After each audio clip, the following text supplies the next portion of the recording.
So dito nga po mga kalingap mga kaed, si Kalingap Edu nagsalita na sa TikTok issue ni Viancy. So ano nga ba ito? Yan po yung ating pag-uusapan po mamaya mga kalingap mga kaedsi.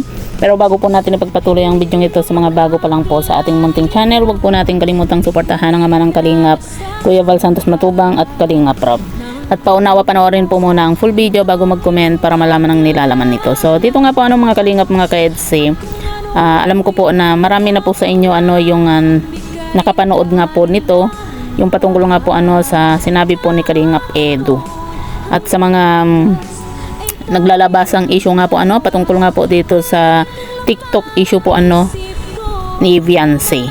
At yan nga po mga kalingap mga kaedsi, maging si Kalingap Edu nga po ay nagsalita na po patungkol nga po dun sa TikTok na nababash po itong si Viancy, na hindi naman po dapat na binabash po itong si Viancy dahil hindi naman po masagwa yung kanyang TikTok at libangan lang po ng bata yung pagti-TikTok.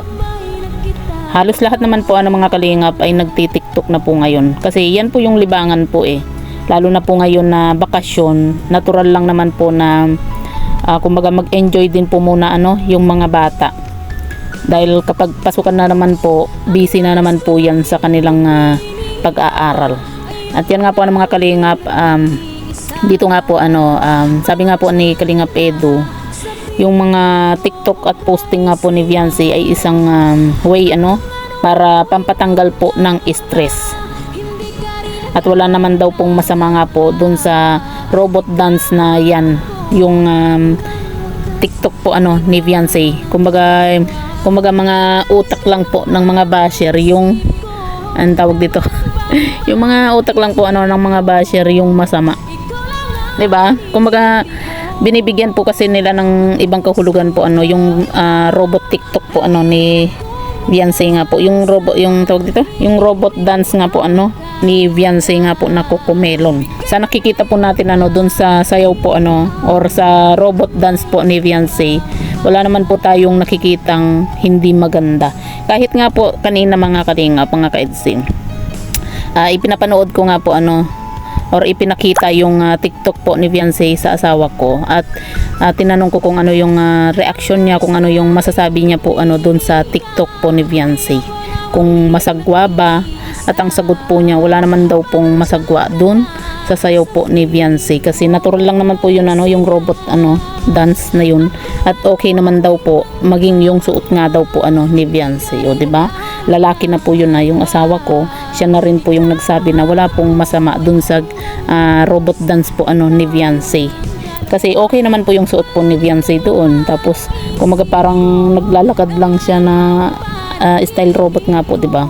Yung sa Cocomelon. Kaya ewan ko ba dito sa mga basher bakit bakit yung kumbaga binigyan nila ng big issue yung sayaw na yan ni Viancy, yung TikTok na yan ni Viancy, di ba? Talagang gumagawa lang po sila or naghahalukay lang po sila ng maibabato po dito kay Viancy. Yun bang tawag dito, yun bang ilang buwan na yung TikTok ni Viancy na ito pero hinahalukay po nila. Pero yun nga po mga kalingap, parang nagsilabasan lalo po yung mga basher nga po ni Viancy dahil nga po dun sa reaction video po ni Ma'am Bopil. Pero wala naman pong masama na sinabi si Ma'am Bopil nga po dun sa about dun sa TikTok. Pero may mga nagko-comment po kasi. Yun nga lang dahil nga po doon sa reaction video po mga kalingap ni Ma'am Bopil, dun po nagsilabasan lalo yung mga basher po ni Viancy. Kumbaga nahalukay yung TikTok po ni Viancy na yun na kahit na buwan na po yung nakalipas. At nauna po yung TikTok na yun ni Viancy bago po nagsalita si Kalingap Rob na tigilan yung pagpara TikTok. Kaya wala pong nilabag po itong si Viancy nga po.